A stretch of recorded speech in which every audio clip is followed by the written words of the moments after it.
once I got all the news about all the flu and stuff like that, prior to all of that, like even earlier in the week, I figured Florida State would be able to win like a 4-point game or something like that. Once I Mm-hmm. got the news of all the flu, I was thinking, all right, depending on how bad it is, NC State, win by 4, 28-24, I think was what I was thinking. And then, hour before game time, and all of a sudden all this stuff starts coming out about, 25 people, and and obviously it's Mm-hmm. a lot worse than we even thought. And I was like, if we can keep this game close, I even tweeted that if we can keep this game close, it'll be a miracle. Mm-hmm. We just don't have the depth to be able to handle that kind of stuff, to be able to handle that many people out. And it's not even so much people out, just people not 100%. And you could Mm-hmm. tell the energy level, which I've actually played games when I've had the flu, really sick. And it's exactly what you saw today from quite a few people, where the energy level is just not the same. They're just a step Mm-hmm. slow. And it makes a difference, and what's the quote, football is a game of inches. And a game of inches, if you're a Mm-hmm. step slow, you get all of a You're sudden, gonna now lose every instead of, time. you're going to lose. And every time, something that would normally be, a 5-yard gain can all of a sudden be a 50-yard touchdown.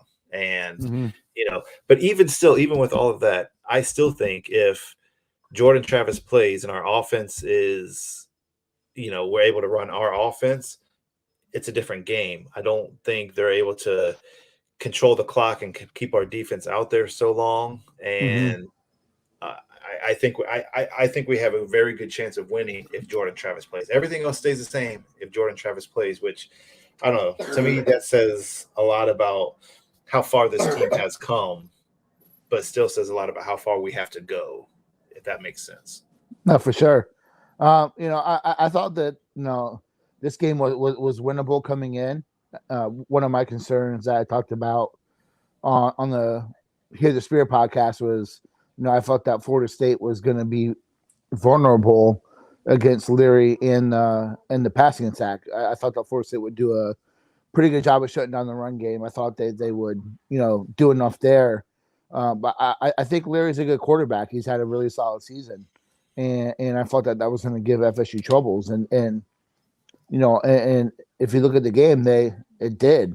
But some of that was also self-inflicted with missed tackles and, Mm-hmm. poor angles and just poor play. It's another game of another example where Florida State just doesn't execute, or, they don't do maybe what they're supposed to, or, they don't drop into coverage like Jones did on the first touchdown.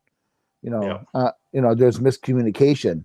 That's just kind of stuff that continues to shoot FSU in the foot, and why they're competing but they're losing close. They lost by 2 touchdowns, but that game felt closer than when it was. Mm-hmm. And that's why FSU continues to lose, and that's what it comes down to. And I know a lot of people are questioning the coaches, but if you look, it comes down to wins. You gotta eventually win.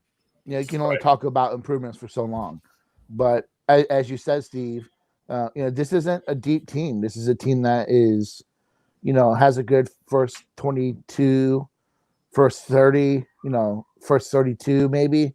Otherwise than that, once they start getting depleted, this team takes a step back, and we saw that today.